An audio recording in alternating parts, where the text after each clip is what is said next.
E se o melhor para você também for melhor para todos? Existe alternativa. Escolhendo o Sicredi, você une as suas necessidades financeiras com o desenvolvimento da sociedade, porque reinvestimos os recursos na sua região. Somos a alternativa que oferece soluções financeiras ideais, taxas justas e atendimento próximo, humano e digital. Escolha o Sicredi, onde o dinheiro rende um mundo melhor. Todos têm um motivo para ter Unimed. Para cuidar da saúde dos nossos funcionários, contamos sempre com o trabalho da Unimed. É segurança que você busca? Nos 50 anos da Unimed Erechim, você contrata um plano de saúde com 50% de desconto nas 5 primeiras mensalidades. Planos empresariais e familiares com abrangência regional sem taxa de inscrição. Unimed Erechim, cuidar de você, esse é o plano.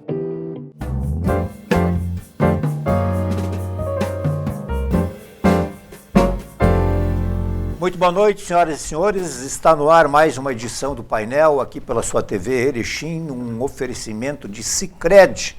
Traga a sua poupança para Sicredi e veja como é mais negócio poupar aqui. Sicredi, gente que coopera, cresce. E também da Unimed Erechim. Unimed, cuidar de você, esse é o plano. Bom, eu acho que poucas vezes ao longo desses 10, 12 anos que estamos aqui na TV Erechim, consegui, com todo respeito a todos que passaram aqui, reunir um grupo tão seleto, cada um na sua área, como eu hoje tenho o imenso orgulho e a honra de poder receber aqui.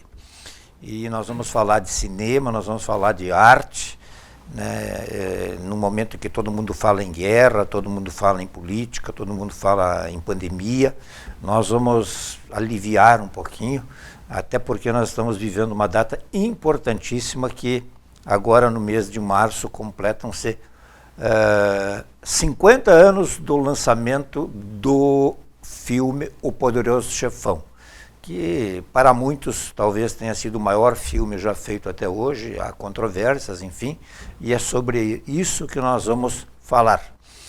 Nós estamos recebendo então com muito prazer aqui o Beto Ackmann, que é fotógrafo publicitário, né, renomado, dá para se dizer. O Arison Testa, artista plástico, né, diria quase um cirurgião plástico, né, como foi aventado antes, que consegue extrair da matéria bruta, né, deixar muito mais bonito aquilo que aparentemente... Mas o que é isso? Isso aqui é um totem, né, é uma pedra. Também renomadíssimo e reconhecido, e o não menos renomado e reconhecido Osneide Lima, que é cineasta. Sejam muito bem-vindos, obrigado. Eu sei da correria de vocês aí, não desconheço. E vou deixar que vocês façam o programa, fiquem à vontade. Então, vou começar pelo cineasta, então, já que a gente vai falar um pouco mais de cinema, enfim, depois nós podemos abrir um pouco mais. Osnei, o Poderoso Chefão foi o melhor filme de todos os tempos, é o melhor filme de todos os tempos ou não? Eu considero O Poderoso Chefão não o melhor filme de todos os tempos, mas um dos melhores. Ele está entre os 10 melhores filmes de todos os tempos. Eu acredito, é uma obra sem igual, é uma obra única,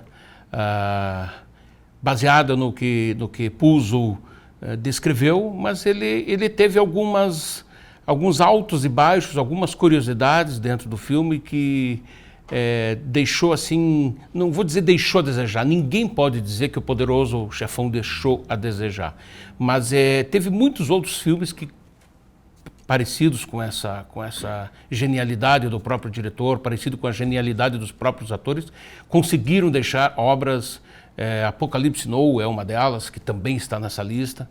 Eu acho que O Poderoso Chefão está entre os 10 maiores filmes de todos os tempos. Essa observação é de um admirador, digamos assim, tu está na plateia assistindo e viu dezenas de filmes, ou é uma observação do crítico?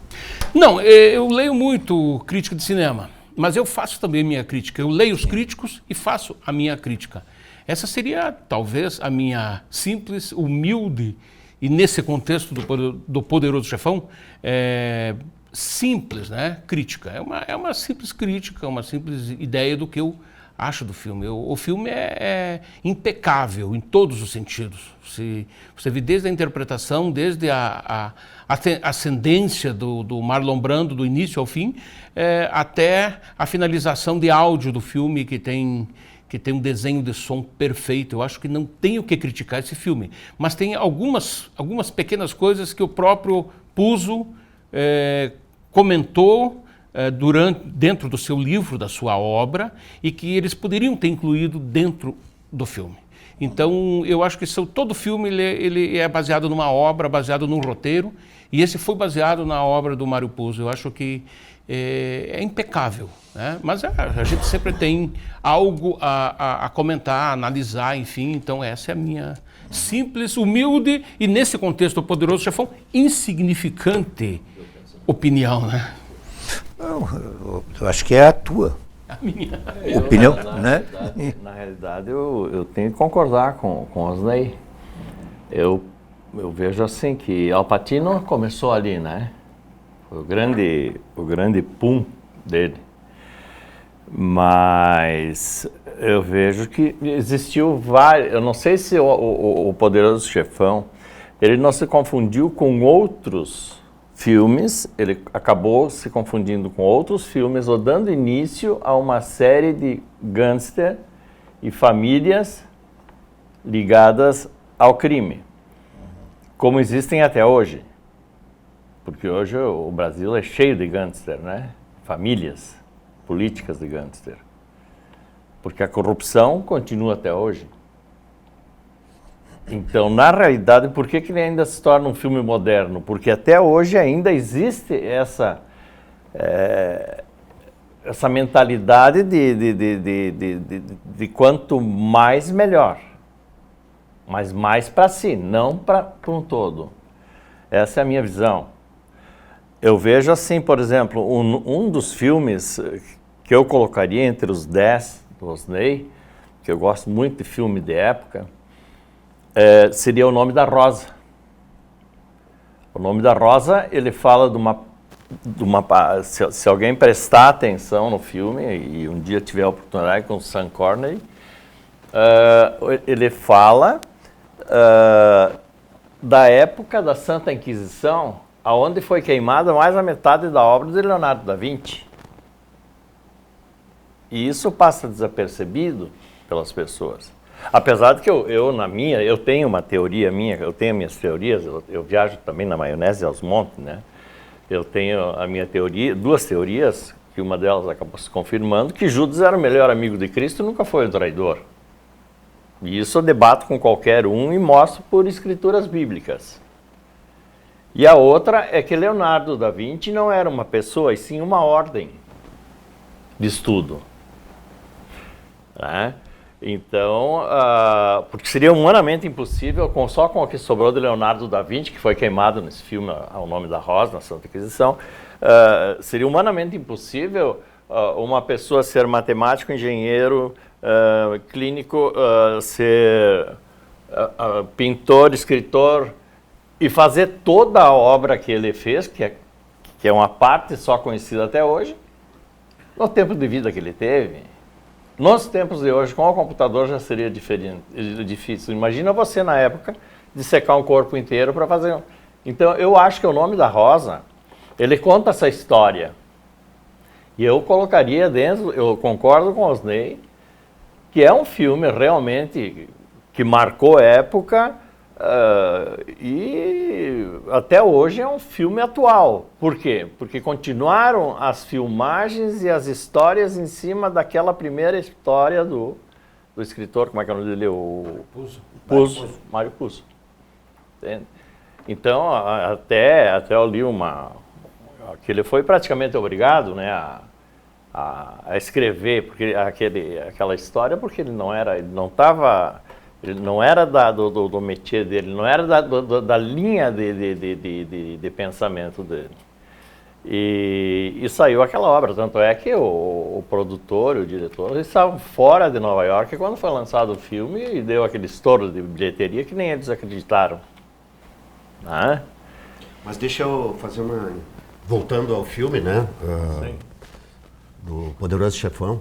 Eu, como fotógrafo, eu gosto de fazer análise dentro desse ponto de vista, né? Como diretor de fotografia e tal. O que esse filme teve, um dos fatores, além do argumento, que foi muito interessante, ele chocou a sociedade, né? Teve o diretor de fotografia, o Willis. Este cara, ele revolucionou o cinema a partir desse momento. Porque o que acontecia? As coisas... a indústria cinematográfica acontecia lá na costa oeste dos Estados Unidos, em Hollywood. E lá eles tinham um tipo de disciplina, um tipo de olhar estético que não podia fugir daquilo. Era um padrão estético do cinema, super bem iluminado, não podia ter muita sombra, aquelas coisas todas, né? E esse Willis, ele nasceu na costa leste, ele é de Nova York, do Queens, né? Então ele tinha um outro conceito. E ele enxergava o cinema pela sombra, pelo contraste, pela dramaticidade que ele quis colocar nesse filme. Tanto é que no começo teve muita crítica, porque os olhos do Marlon Brando, por exemplo, ficavam escuros, porque a iluminação vinha de cima, esteticamente proposital, e subexpostas, né? Ou seja, abaixo do diafragma necessário para a iluminação normal. Então as cenas ficaram escuras. Só que a partir desse fato, e ele disse, o pessoal dizia, não, tu fez isso porque tu quis criticar aquilo e bater nos outros que fazem. Não, ele disse, eu fiz porque eu gosto de fazer assim. Então ele fez uma direção cinematográfica, né, fotográfica, totalmente inédita. E ele passou a ser, a partir deste filme, uma referência. Isso prova, porque ele não concorreu ao Oscar de melhor diretor de fotografia, de melhor fotografia. Ele não concorreu. Por que ele não concorreu? Isso prova que Hollywood é uma máfia. É uma máfia. Eu vou fazer só o parênteses. que continua. Vou fazendo o parênteses. Ele ganhou tardiamente um Oscar. Sim, exatamente. Ele ganhou... mais tarde, né? Mas não ali no momento. O reconhecimento ele não teve. Por quê? Porque Hollywood tem aquela análise, vou dar um exemplo para você, de Cidade de Deus. Sim. Cidade de Deus é uma das... Está entre os 10... É considerado entre as 10 maiores obras de cinema do planeta. É considerado. Eu falei das 10 obras que eu analiso, que os críticos analisam, mas Hollywood, aquele grupo, que eram 100, agora são 1000, eram 100, né, que votavam. Sim. Quando passou o filme Cidade de Deus com a fotografia maravilhosa do Cidade de Deus, que o Fernando Meirelles escolheu o melhor fotógrafo brasileiro, escolheu a melhor forma de você fotografar, de você não errar 1 milímetro. Assim mesmo, quando chegou a 10 minutos, 15 minutos do filme, 60% das pessoas que estavam analisando o filme saíram da sala. Por isso que não levou nenhum Oscar Cidade de Deus. Por isso. Por quê? Porque a fotografia é a parte mais analisada. E aconteceu com o Poderoso Chefão, isso também. O Poderoso Chefão mereceria a melhor fotografia, sem dúvida alguma. Sim, sem dúvida alguma, porque ele inovou a fotografia. Depois disso, outros grandes cineastas usaram essa técnica e nós usamos até hoje essa técnica em algumas cenas. As artes plásticas, ela se define onde? Justamente em luz e sombra. Exatamente. Para te dar a dramaticidade e o contraste. Você dá o contraste e dá a dramaticidade. Você dá a cor, a luz e a sombra. Então, a sombra ela é fundamental na dramaticidade da obra que você está executando. Com certeza. Entende? Então eu vejo, eu não tinha prestado atenção sobre esse ângulo, porque eu assisti o filme. É que eu digo, eu como fotógrafo, quando eu assisto, eu enxergo antes isso do que outra coisa. Eu, por exemplo, eu não presto atenção nos filmes, até as pessoas riem de mim, porque eu tenho que assistir 2 vezes. Porque a primeira vez eu assisto o fundo, eu assisto o cenário. Sim, que atua mais perto da tua área. Isso, a beleza do cenário, o que está acontecendo, entende? Depois eu assisto de novo para ver o personagem, tu vê, se tu me pedir que horas estava lá no filme, a lista de Schirmer, se tu me pedir a hora que estava no relógio, que estava na parede atrás dele, quando ele estava naquela... Eu sei, entende? Se eu entrar na tua casa, por exemplo, passar da frente, passar por ela e chegar no fundo, eu sei tudo que você tem dentro da tua casa. porque eu fui treinado para isso. A minha cabeça foi treinada para isso. E eu acho que a questão da luz e sombra, eu acho que foi uma revolução, não só dentro do cinema, mas da fotografia. Sim. Em todas as áreas visuais. Foi o divisor de águas. Quando ele apresentou num filme de grande sucesso, que foi o Poderoso Chefão. Talvez se o filme O Irlandês tivesse sido feito nesse formato fotográfico, teria ganho público. Não ganhou público. O Irlandês perdeu público. Custa uma fortuna, interminável, teve tempo, grana, tudo para fazer. Só que a fotografia... Eles usaram a fotografia atual, a fotografia contemporânea. Se eles usassem a fotografia do filme O Poderoso Chefão, O Irlandês teria ido muito, muito além, com certeza. E tinha um elenco muito bom também. Tem uma coisa que eu e o Osney estamos trabalhando com cinema já há um bom tempo. A gente sempre pensa nisso, qual é a estética, porque quando a gente vai gravar uma cena, a gente grava ela pura, normal, né? Mas depois nós temos que colorir aquela cena. Nós temos que dar o aspecto, assim, estético. Sim. Nós vamos deixar, por exemplo, o Poderoso Chefão, ele tem uma cor terrosa, assim, avermelhada. Tudo isso, hoje a gente tem até mais facilidade, né, Osney, por causa da tecnologia que nós temos. Eles não tinham tecnologia. Mas eles faziam, na época, a fotografia pura. Pensa. Então, luz e sombra era fundamental. Fundamental. Temperatura de cor da iluminação, para dar aquele tom. Inclusive, eles saíram fazer uma cena, se não me engano, na Itália, lá, né? Na Sicília, lá. E, poxa, sair daqui e lá, o diretor da Paramount não queria, não, vamos manter aqui, que a gente tem...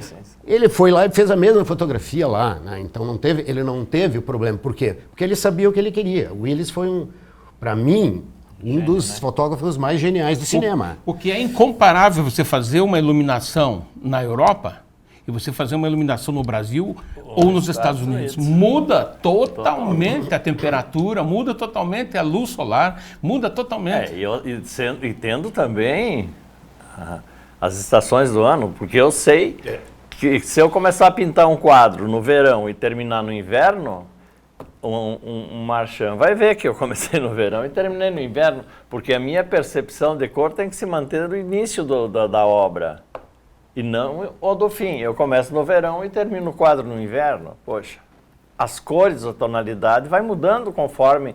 E isso ele tem um filme não é feito de um dia para o outro. Meu Deus. Entende? Nosso filme que nós estamos fazendo agora já tem 3 anos. Imagina. Claro que demorou um pouco em função da pandemia. Imagina. Também, mas entende? Então, essa percepção que eu acho que é muito importante, ela não é nem artística, ela é genial. Ela é genial. Porque é uma percepção muito difícil de se encontrar. E o filme O Poderoso Chefão teve algumas características assim que a gente vê hoje, por exemplo, o Marlon Brando era um cara muito difícil de trabalhar. Ninguém queria trabalhar com ele. Como ator, era um cara completamente maluco dentro do set. Ninguém queria trabalhar com ele. Ele entrou por uma imposição do diretor do filme. Só por isso. Ninguém queria ele. Ele fez uma loucura no Apocalipse Now, por exemplo. Ele chegou no set, eles tinham na época, se não me engano, eram $3 milhões para fazer o Apocalipse. E ele chegou no set, foi visitar, e eles já tinham gasto 2.700.000 e o filme estava nos primeiros 15 minutos, não tinha. Aí ele chegou com 135 quilos no set.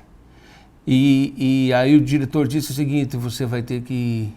Você quer participar? Quero. Quanto é que você cobra? 10 milhões. Tá, mas nós temos 300 mil que sobrou de orçamento, mas eu quero 10 milhões. Tá, você tem que perder 40 quilos. Eu perco 40 quilos. Ele perdeu 40 quilos em 30 dias e foi fazer o filme e foi um dos maiores sucessos de bilheteria. Por quê? Porque esse tipo de gente, eles são assim mesmo para trabalhar. Eles têm umas características, mas eles são únicos. E Marlon Brando foi único. No entanto, ele tem uma análise de um crítico que diz que Marlon Brando não queria aparecer no filme.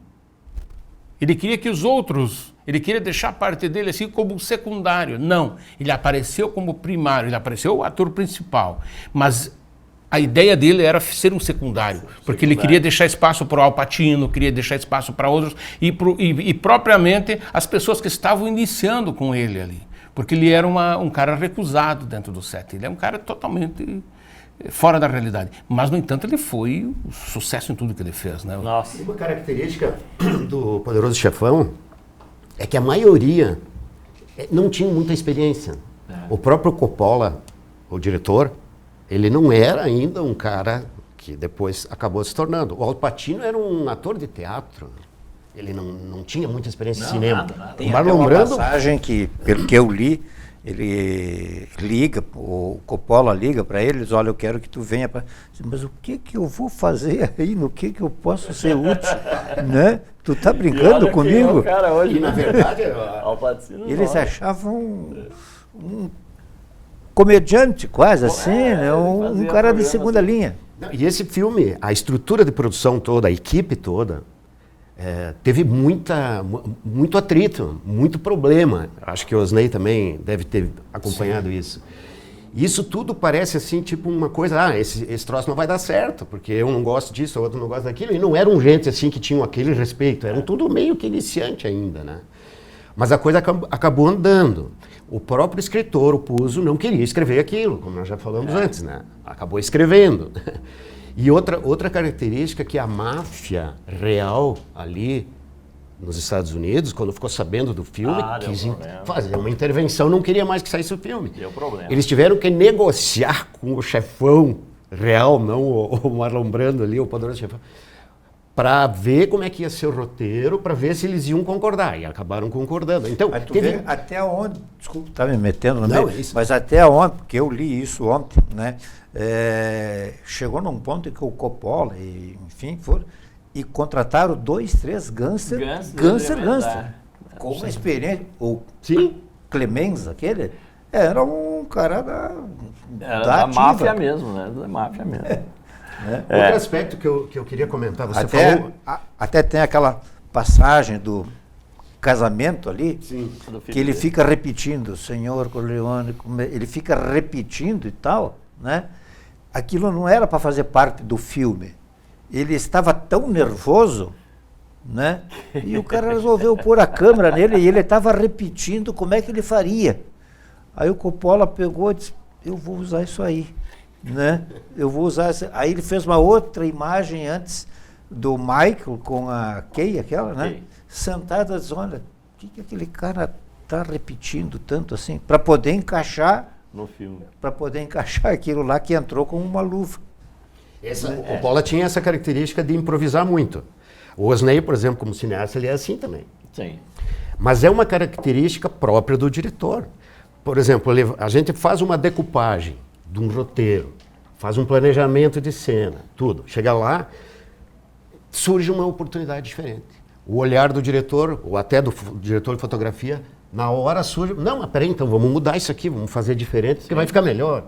Então eu acho que isso faz parte,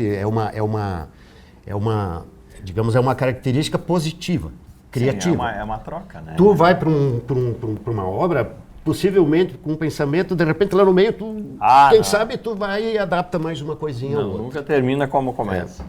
Mas uma outra característica que eu gostaria de falar, que é a questão do argumento do filme. Tu falaste antes que a coisa parece que continua igual até hoje, a corrupção e uma série de coisas.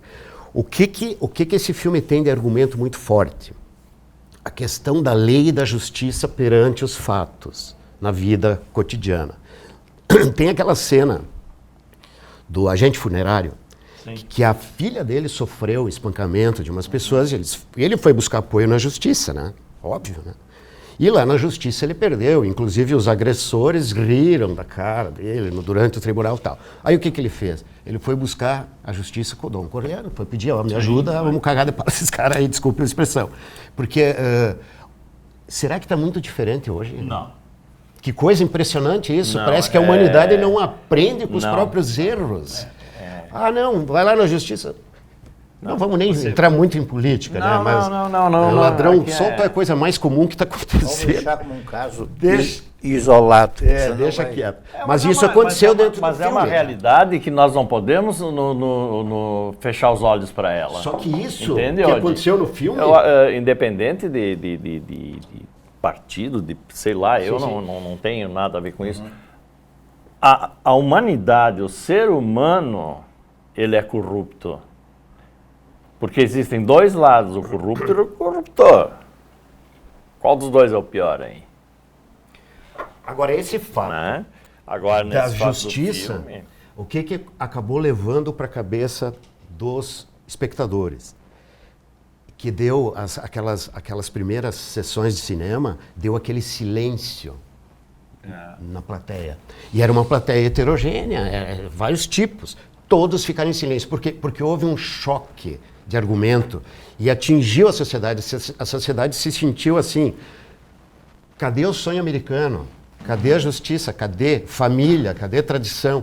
Eles sentiram isso entre uma máfia aparentemente criminosa, né?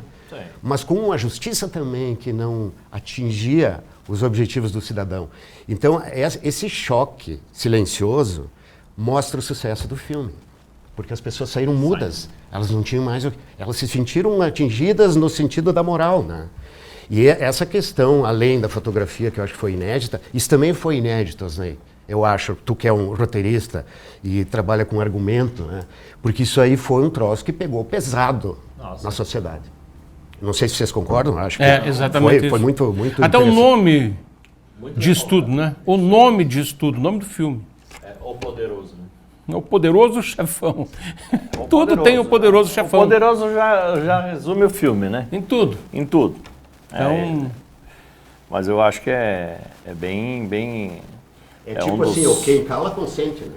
sim. Com A sociedade- certeza. Os espectadores calaram, porque eles entenderam a mensagem. Entenderam o recado, né? Entenderam Foi o recado, direto, né? Porque o recado foi direto. É interessante a característica que eles usaram, que quando apareciam as laranjas, alguém era assassinado. Sim. Todos os filmes, todos os quadros onde aparecia as laranjas, pode ter certeza que alguém ia ser assassinado. Sim. Algo ia acontecer. Quando apareceu o peixe, eu já tinha ido.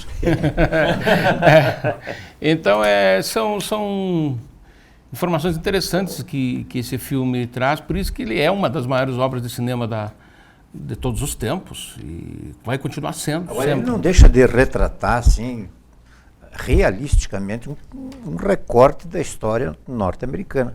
Né? Com a chegada, digamos, aqueles, eu não estou falando apenas dos italianos, entende? Não. Mas a comunidade italiana meio que se sentiu assim, Não, até mesmo porque de lado, e ele entrou ali no meio do... A máfia se caracterizou italiana por causa dos sicilianos. Lá Nem embaixo todos eram muito- mafiosos, nem obviamente. todos eram mafiosos. Eu sei porque eu sou descendente de italiano.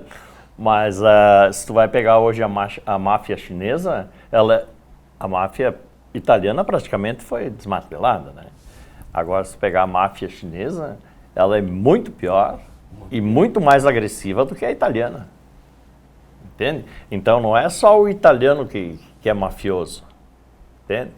Então, o mafioso E a russa? a russa.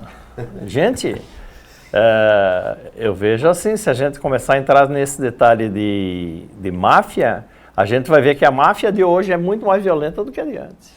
Agora, tem uma outra mensagem Ela que para mim... prejudica mais. que para mim me chamou muito a atenção foi, e eu fui buscar isso também, foi, digamos assim, a unidade, a valorização familiar. Ah, sim. Né? Assim,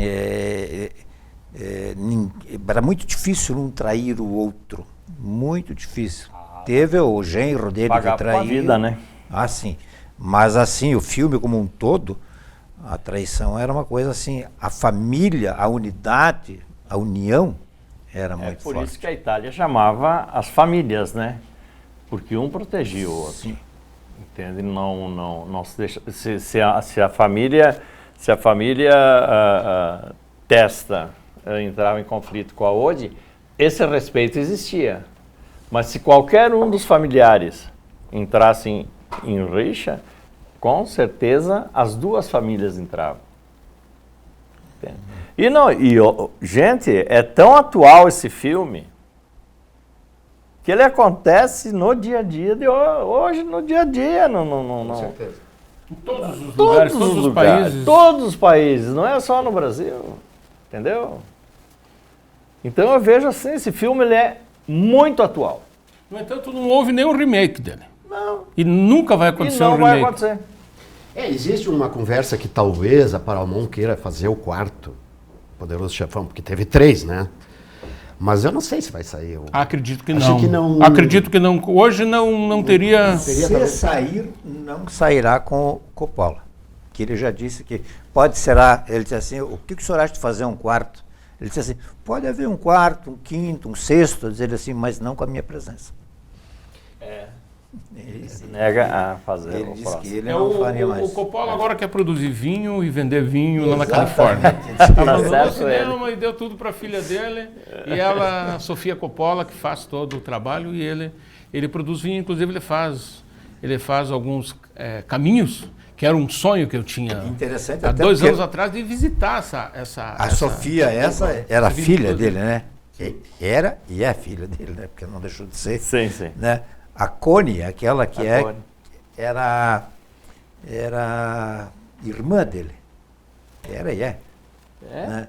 Irmã dele. Isso eu não sabia. A Sofia já levou um Oscar, né? A Sofia já levou. Já ganhou um Oscar. E a Connie, que ela trabalhou ali, ela teve assim um papel mais ou menos importante né, de fazer o meio de campo entre o Poderoso Chefão, os Poderosos Chefões, porque depois veio Al Pacino no lugar do Marlon Brando, né? Mas ela fazia aquele meio de campo assim, ela passa a defender daí o Andy Garcia, é isso, né?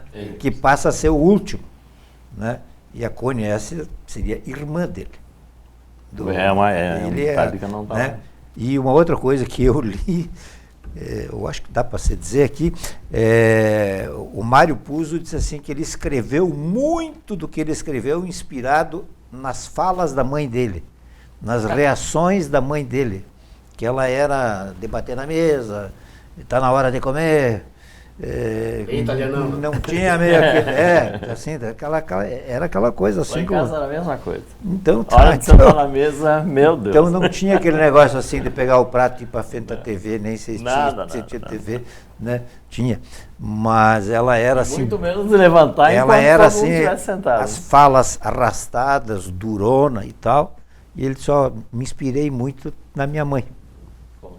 Pelo enredo, pelo texto que ele usou. Né? Muito interessante. Mas enfim, né, as listas estão aí, para uns é o maior, para outros está entre os 10, né? Mas eu acho que entre os 10 tu não elabora uma lista sem colocar esse filme. Não, né? sem chance. Não existe como. Esse negócio da fotografia foi uma coisa impressionante, né? Porque na primeira cena, assim, eles estão dentro de um escritório, né? Escuro. Ele está praticamente assim, o berro d'água antigamente. Assim. Né? Se tivesse uma luzinha aqui. Na caverna ou na parte do parte da caverna não dá para mostrar tudo, porque o filme não tinha esse propósito, né? Mas assim, era um filme assim com os flashes mais claros, outros mais. Não sei se chama de flash o quê, mas tinha aquela... É a iluminação dramática subexposta, né? Então que ela tudo fala por si contrário, o contrário do tecnicamente correto. Então, assim, pouca iluminação, vindo de um...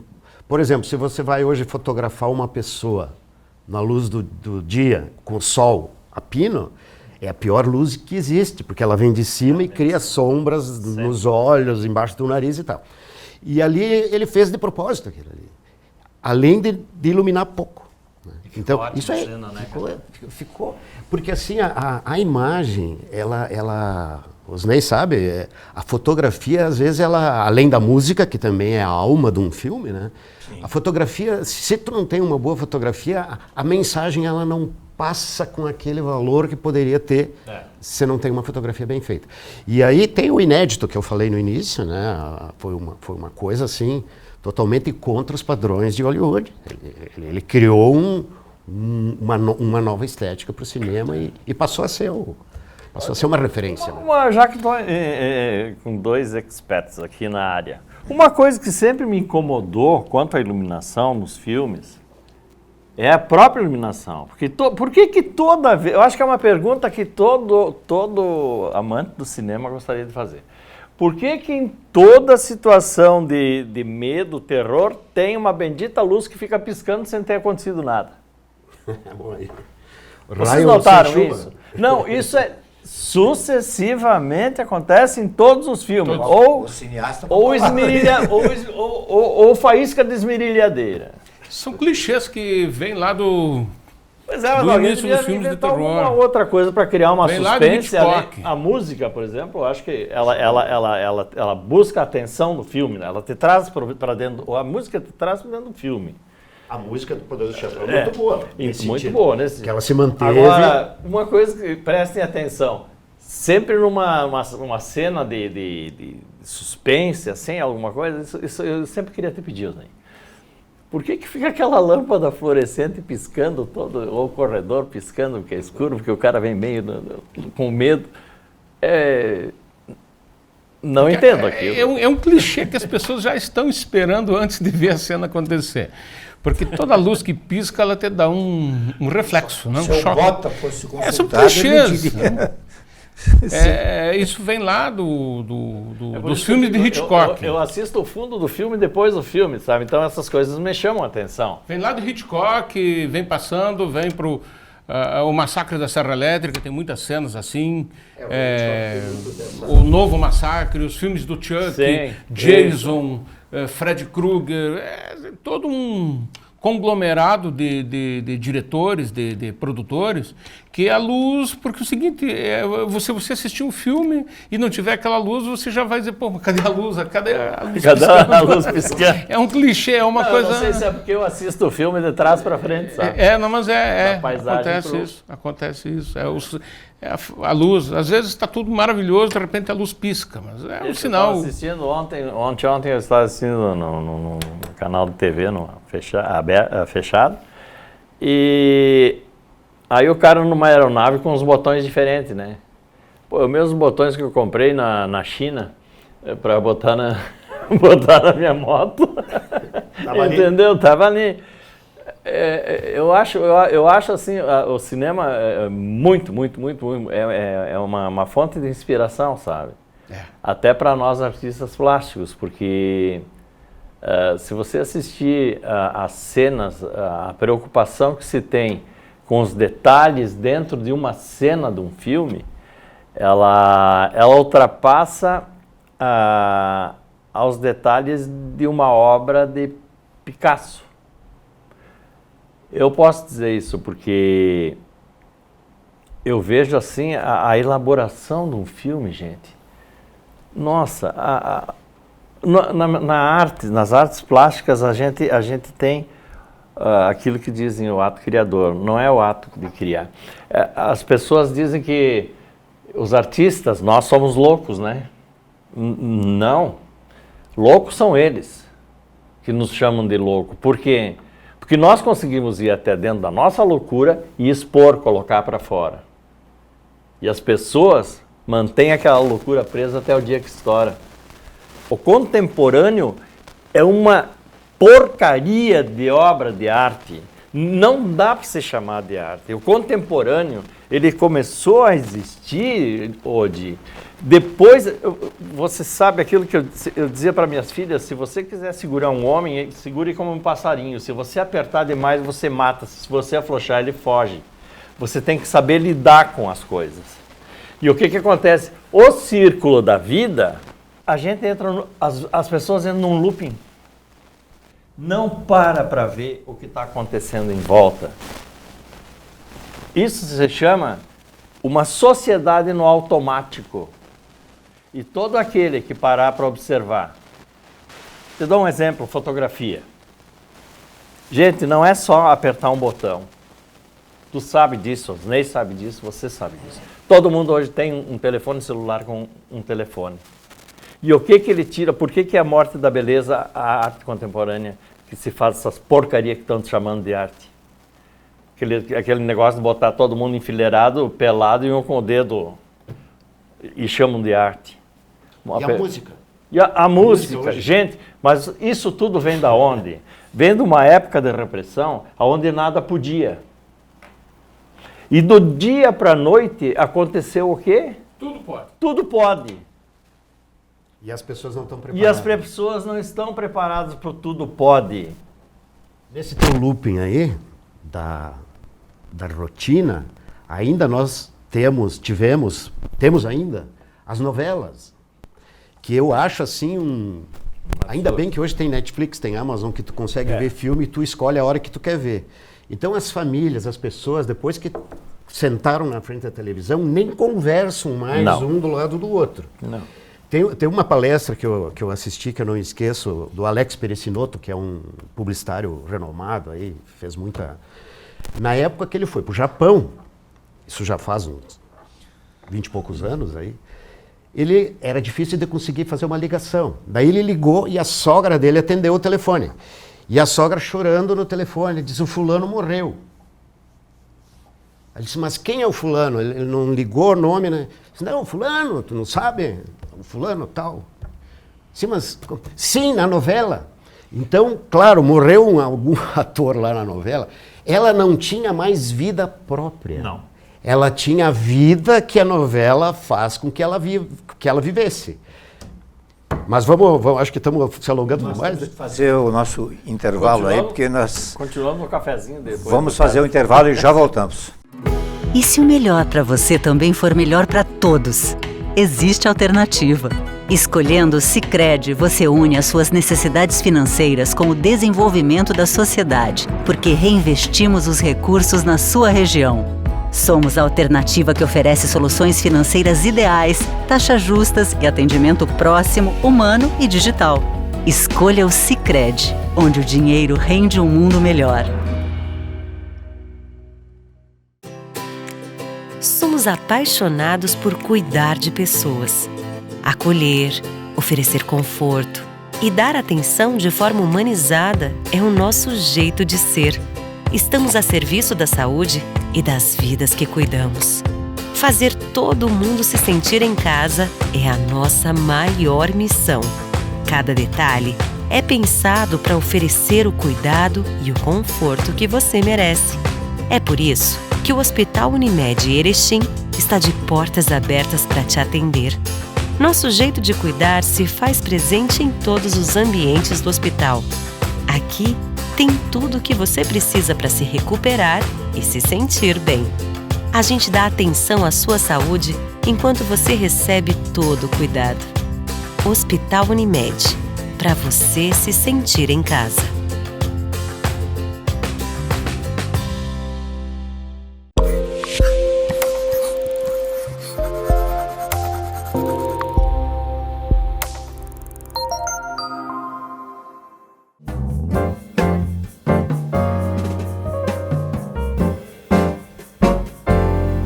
Muito bem, nós estamos de volta aqui em nome da Unimed Erechim e também de Sicredi, falando hoje sobre cinema, mais especificamente sobre O Poderoso Chefão, que completou 50 anos. Eu queria abrir uma porta agora para saber um pouquinho mais do trabalho do cineasta Osney de Lima, que já tem uma contribuição importante no cinema regional e estadual, e dá para se dizer até em nível nacional. Né? O que tu está trabalhando, tu, o Beto, sei que estão, não sei se o Alisson está. Bom, então o Marlon Brando, o Al Pacino e o John Casale estão... Bom, nós estamos rodando o filme Barão Hirsch, o Judeu de Quatro Irmãos. É uma obra que começou, na verdade, há 15 para 16 anos, construindo essa história. E que em 2018 nós decidimos rodar esse filme. E é uma obra muito grande, é uma obra que são 84 cenas, são aproximadamente 160 locações que a gente gravamos praticamente 50% já do filme, 160 pontos de locação que a gente dividiu o filme, enfim, já gravamos 11 núcleos estamos no 11º de 22 núcleos, então praticamente 50% já está gravado. Mas é uma obra muito complexa, uma obra, eu diria assim, aqueles trabalhos magrão, que você começa a fazer e diz assim, está na hora de parar, sabe? Acho que é muito trabalhoso. Dá um desânimo às vezes, porque você trabalha, você enlouquece, você dedica a tua vida e você, de repente, ou não sai aquilo que você queria, ou você tem que regravar a cena, ou a dificuldade para produzir. Poderia É uma série de coisas. Mas tem um outro fator, né, Osney, que é assim, a opção do diretor, e nossa, no caso, foi de não utilizar recursos públicos. Porque essa questão da Lei Rouanet estava dando muito pano para manga. Então a opção foi recurso de pessoas físicas ou de algumas empresas particular. E isso aí tem sido uma dificuldade, né, Osney? Porque a gente até conseguiu alguns patrocínios, mas o orçamento do filme nós não chegamos a 20% do valor e já gravamos quase 50%. Então, nesse sentido, realmente, eu concordo com o Osney, tem horas que dá vontade de chutar o balde e desistir, né? Porque, Sim, mas ele tem um ponto final. Não, tem, porque nós estamos bancando isso, nós estamos dedicando isso e estamos fazendo. Como todo cinema hoje, praticamente ele está se bancando, né? Porque com o cancelamento da Rouanet, ou é muito direcionado às verbas. Agora, quem faz o cinema com aquele amor que se tem, aquele amor, vamos fazer, o dinheiro é muito escasso. Muito escasso, É muito veja escasso. bem, Magrão, você pega a Lei Rouanet, por exemplo. Sim.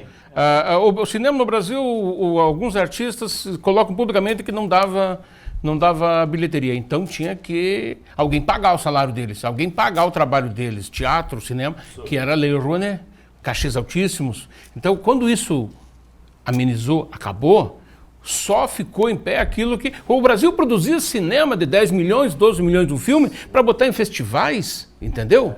E assim, cadê a indústria do cinema que tem nos Estados Unidos, na Coreia, que tem na China? Cadê a indústria cinematográfica italiana? O Brasil não tinha indústria cinematográfica. O Brasil tinha filmes bancados por leis e pelo governo. Acabou isso. que na verdade era nós que estávamos pagando. Nós estávamos pagando. Acabou. Através da Porque renúncia fiscal, né, dos impostos. a Rouanet ela é renúncia fiscal, Sim. entendeu? Eu acho que esse novo direcionamento da Lei Rouanet, eu concordo, mesmo que a gente, por exemplo, não está nem usando, né? Mas está democratizando o uso da verba. Isso é bom. Não é mais meia dúzia de grupos que pegavam 90% do valor. Então, eu acho que é o caminho. Era meia dúzia de grupos, meia dúzia de 4 ou 5 estados brasileiros detinham. E tudo superfaturado, né? Agora eu vou botar um prego no teu sapato, então, no cinema.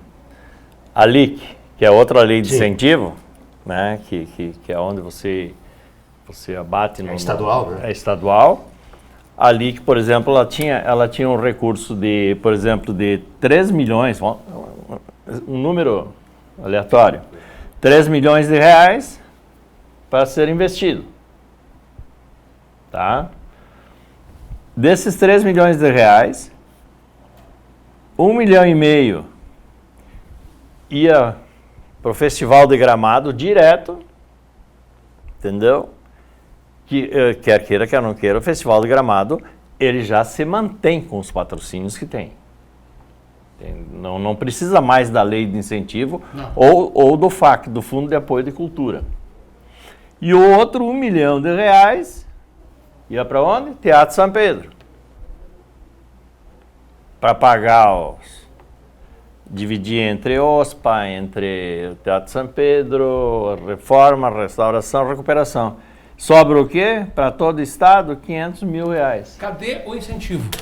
Pô, onde é que tá Lei de incentivo à nisso? cultura. Não é lei de incentivo. Não. Isso não incentiva ninguém. Não, incentiva só meia dúzia. Mas fazer um filme independente é uma experiência bacana.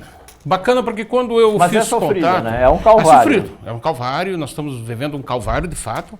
Nós temos uma cena para ser gravada agora em Porto Alegre, no final de maio. Antes disso, tem outras cenas a serem gravadas, mas a de Porto Alegre é a cena central do filme. É a mais importante de todas as cenas. Não que as outras não tenham sido importantes. A de Porto Alegre é as cenas do Barão Hirsch. Sim. Que é o maior filantropo. Lá em Paris, no palácio do governo, que era a casa dele. Exatamente. Barão Hirsch. Nós vamos Aí nós vamos pegar o palácio do governo Piratini. Transformar o Palácio Piratini Que é parecido. É. Tu sabe como é que é esse esquema de direção de arte, né? E isso, Magrão, sendo Como é que nós feito... vamos ir lá para o governo, lá para Paris, com que verba? Exatamente. Aqui em Porto Alegre é mais pertinho. para vocês filmar lá dentro. Nós vamos Tudo gravar ali.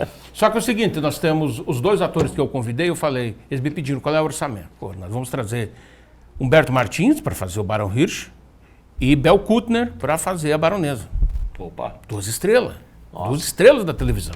Então, qual é o orçamento? O orçamento nosso é 0. Nós estamos... Então, eles estão vindo por um cachê simbólico, praticamente, para trabalhar conosco. Humberto Margis está lá nos Estados Unidos, está morando lá, agora ele vem para o Brasil e aí vai gravar cenas conosco. Ela também, ela está no Rio. Então, nós vamos trazer esses artistas, o Zé Vitor Castiel vai fazer uma participação também. Então, nós vamos ter 3 grandes nomes numa cena, numa locação em que nós vamos ter que modificar tudo, nós vamos ter que iluminar, nós vamos ter que deixar pronto, preparado para gravar a cena com eles, 2 dias de gravação, uma noite e um dia. Nós vamos trabalhar 24 horas ininterruptas com eles para poder usar o palácio no dia. Então, é assim que se faz cinema independente, sem recurso público. Agora, se nós tivéssemos um orçamento de 12 milhões, você paga 200 mil de cachê para um, 200 mil para o outro, você aluga uma van, gasta 5 mil com a van, você pega o Hotel Plaza, é tudo fácil. Com certeza. Agora, nós trabalhamos com cinema independente. É um cinema que não depende disso. Então, para deixar o filme pronto, até deixar o filme pronto, esses outros 50%, vai ainda um período. Mas nós temos grandes expectativas. A obra está ficando maravilhosa, talvez não, é a maior obra que nós já fizemos até hoje, e ela tem um respaldo muito grande dos judeus no mundo inteiro. Nossas relações com judeus espalhados pelo mundo todo estão cada dia mais se aproximando, estreitando, e isso vai fazer com que o filme seja, e já está sendo reconhecido, Londres, Israel, Europa, já tem reconhecimento e querem que a gente leve o filme para ser exibido. Isso é muito bom. O pessoal deve ter pego aí e tal, mas dá uma síntese assim, o filme conta a história do quê? Da imigração judaica para cá ou... O filme conta a história de Maurice von Hirsch, que foi um filantropo, o maior filantropo que já existiu, muito maior que Bill Gates, muito maior que todos esses nomes que estão na mídia hoje, e ele nunca apareceu.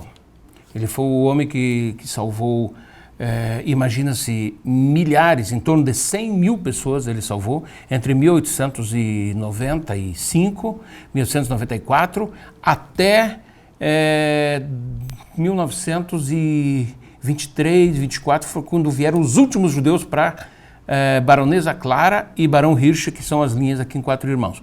Nós vamos contar a história do Barão Hirsch baseado na vinda dos judeus para Quatro Irmãos. Quatro Irmãos hoje é a gênese da imigração judaica no Brasil.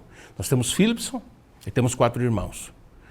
Então, ele mandou judeus para vários lugares do mundo, Canadá, África do Sul, mandou para a Argentina, e muitos vieram para cá. Philipson vieram 23 famílias. Quatro Irmãos vieram 12 famílias no início. No final, Quatro Irmãos tinha 455 famílias. Então, são pessoas que vieram através do Barão. Essas pessoas deixaram familiares na Europa. Por isso que nós entramos na história do Holocausto, que muitos que deixaram os avós, um médico me falou que o pai dele deixou os avós lá, e os 4 morreram no Holocausto.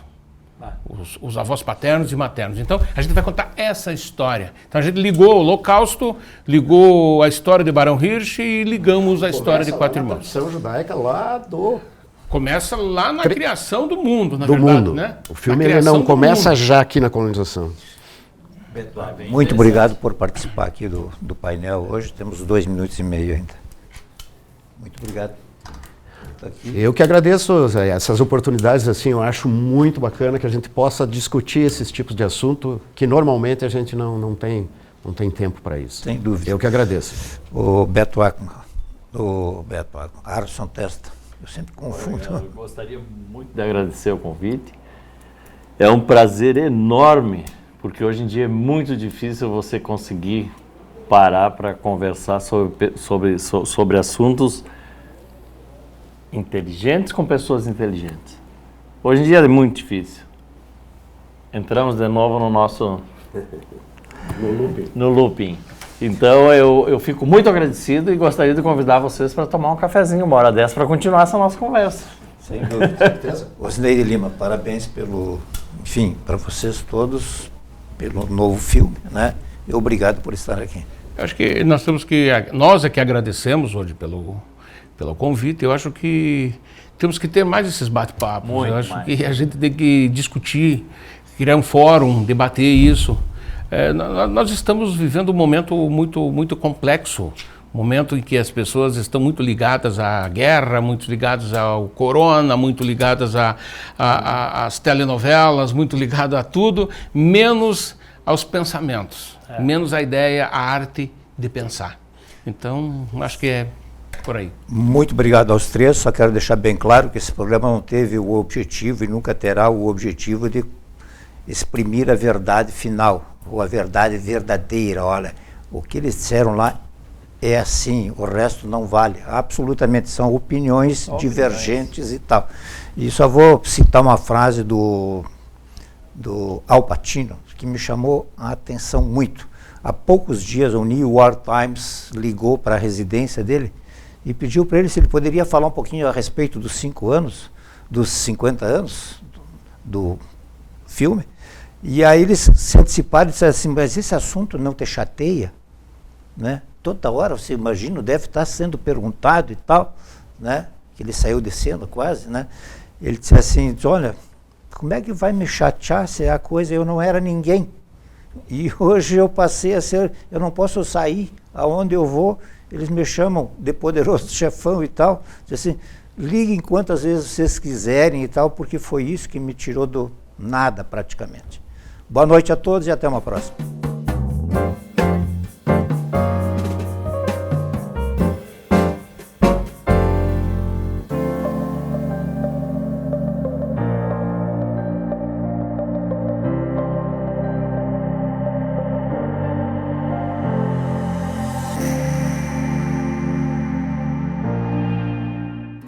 E se o melhor para você também for melhor para todos?